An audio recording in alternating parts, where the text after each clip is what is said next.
Kejen gwa same Läär banaling alarm bɛcbɛc re wich ka Gambela ke Ethiopia gwa dana ti ke South Sudan re wich nuääri ka mataar chala do to ci jäbɛ chana chaka maktin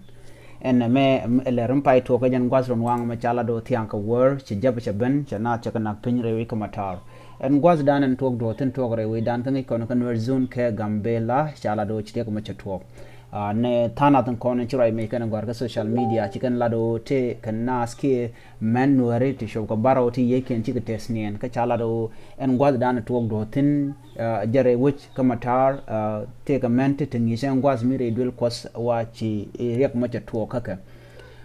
kuler mo ko ko nuer yal kon ti ke re which ka mataar ko de kan ringten ke de kan madana lero tong mi de kan ne kon de kan kalwak en me ring muje togre wi dan ka wan to ka goro kon dial kon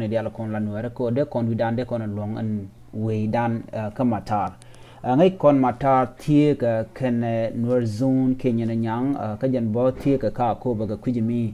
en jaba gwad dan la be ke je la mala be lon ka mataar ngai kon diale duno ga nweren konen ganga ure wish ka mataar la widien la te chungan ne chanko ngai kane jebeteten chakula gwich ka jan gwas me shete ka tungwani to ko telerek me chamne no jebe men non ka kan korpen te chiwati antama chala do ka jan wara me ki ware tyang chi jebe na ta na pin kane kon yiken tes ne tungwana kan kana san kon la mente re dul kosen wini na madero kan nuer dia la kon to wi mon ko chana jeling no na me chatok ring me chala re kon ka tener kan nueri ki kan nuerin kon chiri me kan chi je kon der gode kon dial de ne re ka dana togre wi ka mata de ne je wi kon dial kel ko de jer yala ke de ki do be dien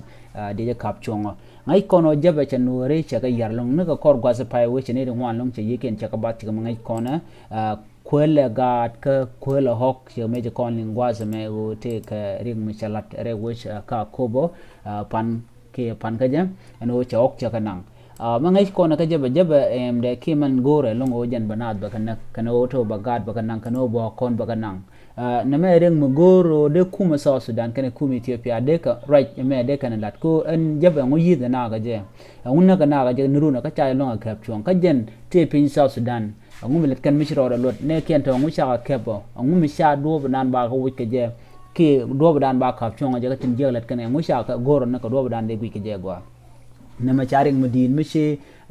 riem nueri chajo gospin ko kor gwa mishi wo kurunti nyen ngwan gor je de kap chong ari ko miche to gor je da jen rieken jok chede go de jab dar wo nyam nama jele de yen linga jan gwa same kan ko ranti ko kenten ko de kon ling re ko matar kan kon ling